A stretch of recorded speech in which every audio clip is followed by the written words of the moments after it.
Well, it's been an interesting year, hasn't it? And it started with huge excitement around the launch of Virgin Orbit. You may remember that, of course, in January, international press interest. The aircraft which was launching these satellites took off. The point at which the rockets fired from underneath the wings of the aircraft, that all kind of went okay, but it ended up without those satellites in space. Since then, we know that sort of Virgin Orbit has gone from the business scene, but Spaceport remains. What is its purpose now? We're going to talk now to Ross Hulbert. Now, Ross is head of engagement for Spaceport. And I guess the question is, what's the point of Spaceport without launches, Ross? Yeah, well, as you say, on January the 9th, when unfortunately the mission with Virgin Orbit wasn't successful, there's no getting away. That was really disappointing. And we all went away that night feeling pretty deflated. But as soon as the next day, messages started to come in of support from the technology community, from the community generally in Cornwall. And actually, I think it's important that we realise that the Spaceport worked successfully. So as far as everything that we had to do, whether it's the licensing, the regulation, how all the sort of infrastructure worked, that was a success. So that morning when we all woke up, we were the first UK licensed spaceport. We're the only operational spaceport in Europe. And I think we need to concentrate on those successes. And what's the point of Spaceport Cornwall in the next couple of years? Virgin Orbit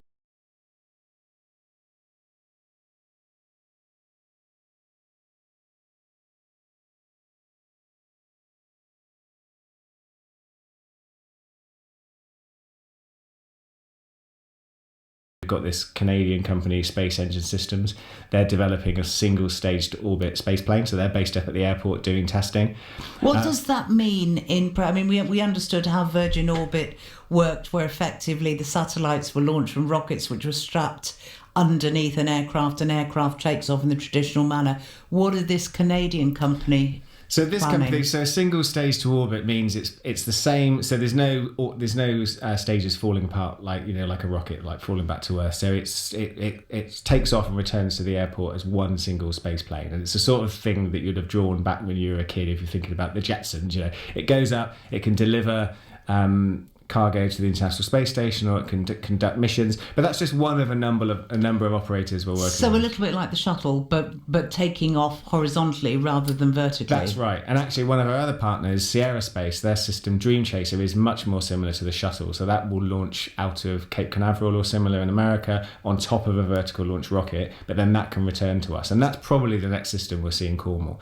So it's probably 2 years away because we need to find some payload customers for a mission. It's also an amendment to our Spaceport license, and that will take 2 years anyway. So, we are working on launch activities. So the focus has changed. So we are now more in a business development mode. We have the buildings that we built. We're encouraging businesses to come in and create this ecosystem, but we haven't forgotten about launch.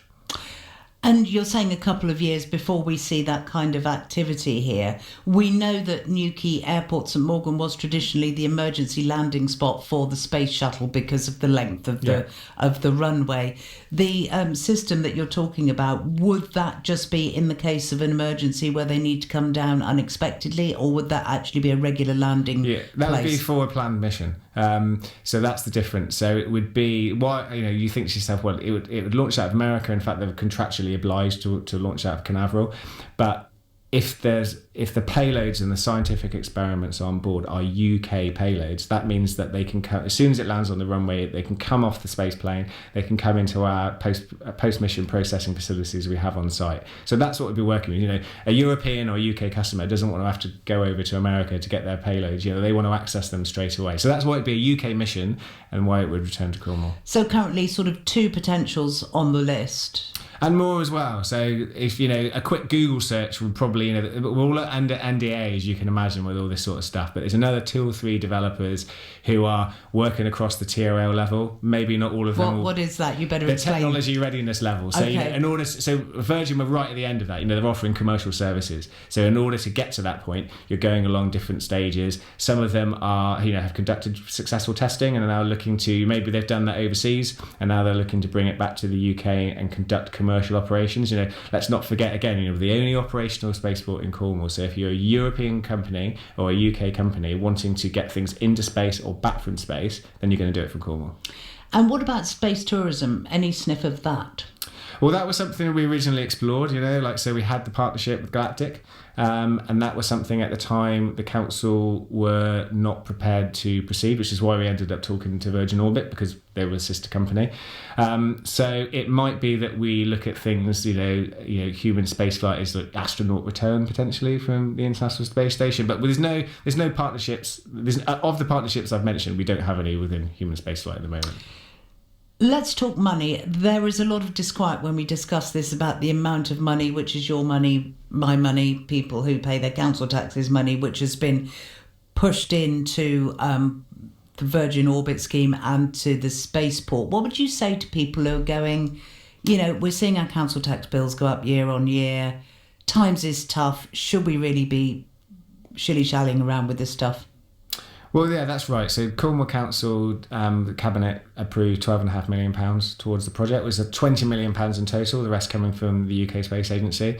In order for the UK, this is a national project. Yes, it's based in Cornwall and we benefit from that, but it's a national project. So the UK has never had access to the global launch market. This is a multi-billion pound opportunity. To be able to provide that access for £20 million, yes, a proportion of that is Cornwall taxpayers' money, but also the opportunity is here for us. Our young people, Truro and Penrith College, Cornwall College, the universities, they're providing these skilled pathways that our young people will be the first to benefit. They will be able to get these jobs. So that's what Cornwall Council isn't in the space sector. They invested that money in order to see opportunities developed in Cornwall, and that's why you won't see launch activity in the next couple of years. If you came onto site and you came into our operations facility, you'll see a whole host of businesses that have been attracted to Cornwall because of that excitement, now recruiting and growing, and very often recruiting local people. What is actually going on there? I mean, if I was to go and have a wander around this afternoon, what activity is happening on site? So the main hub of the area is the operations facility. So if you think of like the innovation centres that we've got in Cornwall, and that was really the blueprint. So we've got 9 offices on the first floor, of which 8 are already taken. So we've got businesses such as Avanti have opened an additional flight control centre. We've got AI companies in there. So you have to be related in the space sector. So although it's an innovation centre, it can't just be, we've outgrown our offices in Newquay, can we come to Cornwall? You couldn't be customer service AI, no, you've got to be exactly. Space. So it's space-related activity. We've got a collaboration area downstairs, which is available for people to, either tenants to use or people to come in and use for events. That's another thing. We're really keen to get as many people on site as possible. In order to achieve the ambitions that both we have locally and the UK government have for space, we need to bring more people into the sector, and that's really what that space is designed to do. And looking ahead to, it's a bit early for reflections into the new year, but hey, blow it, let's do it anyway. What can you see happening in the coming 2 years? Obviously in the background there's that work with these launch companies who are trying to sort of build up their readiness. But what other stuff is likely to be happening over the next 12 months? Yeah, we've got a whole load of opportunities and prospects we want to explore. We're in the process of being moved into the airport. I think that will make it more strategically easy. So some of our stuff that we want to do across the future flight activity. So you've probably been seeing there's a lot of drone activity been happening at Bredannick Airfield and Culdrose. Well, ultimately, once we get to a point of mixed airspace and when we can have crewed and uncrewed systems working together, which you can't do anywhere in the world at the moment, but is coming, we are preparing the way for that sort of stuff to be able to be offered commercially in Newquay. What sort of commercial services would operate?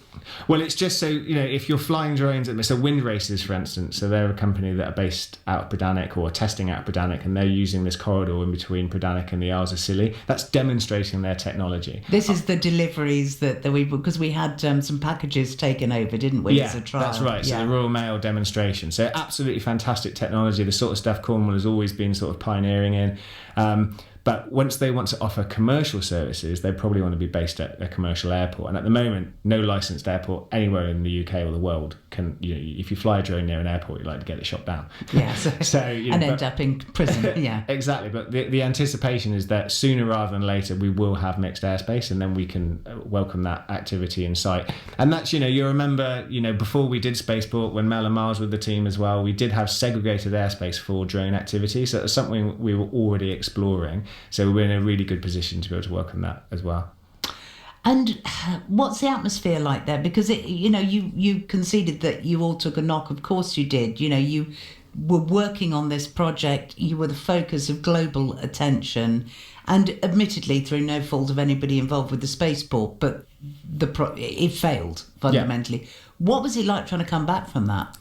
Emotionally? It was a drain, obviously. We would have all much rather it was a success. But actually, I think because of the messages of support we got, predominantly from local people, from parents of students who'd been on site, it actually became really, really encouraging. So the vibe up on Spaceport, honestly, is totally celebratory. You've got a team of local people, born and bred in Cornwall for the most part, absolutely determined and passionate. The comparison would be, when the Eden Project started, in the early 2000s. It was like these people are absolutely dedicated to delivering for young people in the communities in Cornwall. So yes, the first launch didn't go as well as we all expected, but anyone, whether they have a deep knowledge of Spaceport Cornwall or not, or especially when you start talking about some of the money that's been invested in, the team up there are some of the most inspirational and dedicated and hardworking people I've ever met, and Cornwall should be really proud of them.